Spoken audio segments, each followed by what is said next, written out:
Okay, so I'm 21 and a college student, and my story starts in this repurposed bread van in Ketchikan, Alaska, that is owned by this totally mismanaged tour company that had given me a job for the summer. And I had this break because about 45 minutes or so, and in the back of this van is a phone that's wired into the van.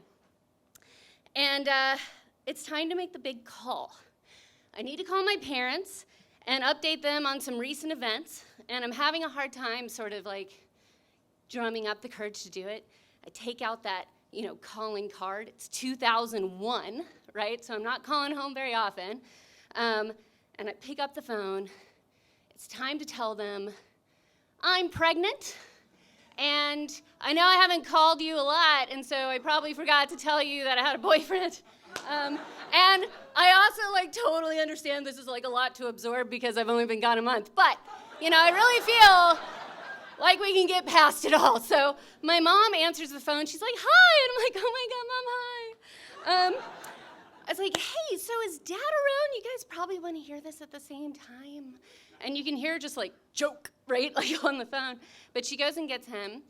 And it's the first and only time my dad ever hangs up on me. And it's right after he said, so Catherine, are you going to marry him? And I had to say, well, Dad, it's hard to say. I don't really know him that well.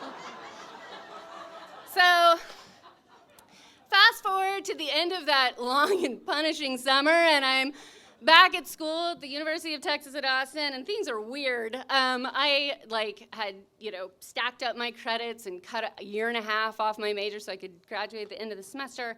My friends had questions, I wasn't going out, I wasn't hanging out. 9/11 happened. That was a big existential moment, right? What the fuck am I doing? And Ryan comes to town, my boyfriend at the time. We're gonna make a go of it, we're optimistic and young. And one of the sort of parts of the plan was to drive up to Dallas to meet my parents, which is about a 3-hour drive.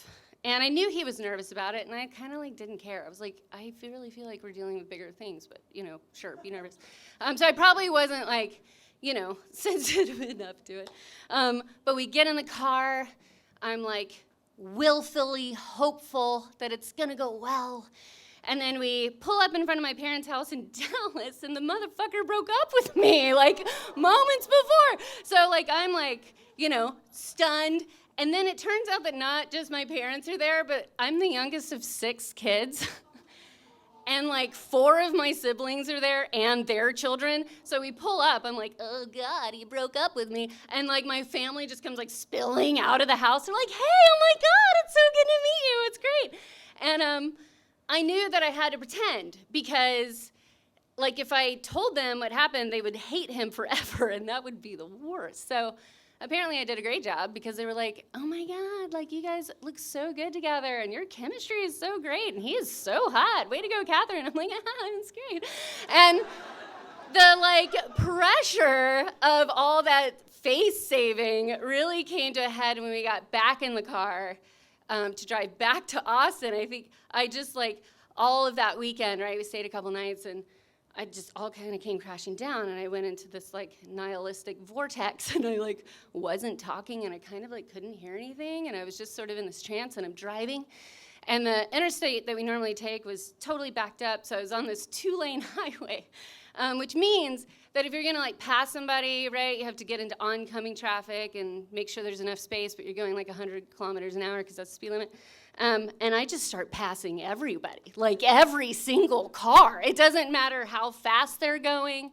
It doesn't matter what, is happening in the oncoming traffic. It doesn't matter. I think Ryan actually thought I was trying to kill him. I wasn't really, but I also sort of didn't feel super obligated to make him feel better about it. I remember at one point he's like, so that RV, it's really close. I'm like, whatever, it's gonna be fine. So anyway, love hurts sometimes. And I don't look back on that now, though, and think of heartache, even though, of course, I was heartbroken at the time. I raised Gabe pretty much by myself, but Ryan and I are still really good friends, and I would say that's something that I'm super proud of. My son, Gabe, is the age that I was when I had him, and he is just the best. And ironically, considering his origins, like really romantic. But I would say, when I think about this, I think one thing that prevents people from getting into relationships is they're scared how they'll end. But if you're looking for love, you should just go out there and get some. Maybe you'll get dumped in this horribly comic way. And then you've got a story for next year. And long distance calling is like totally free now, so.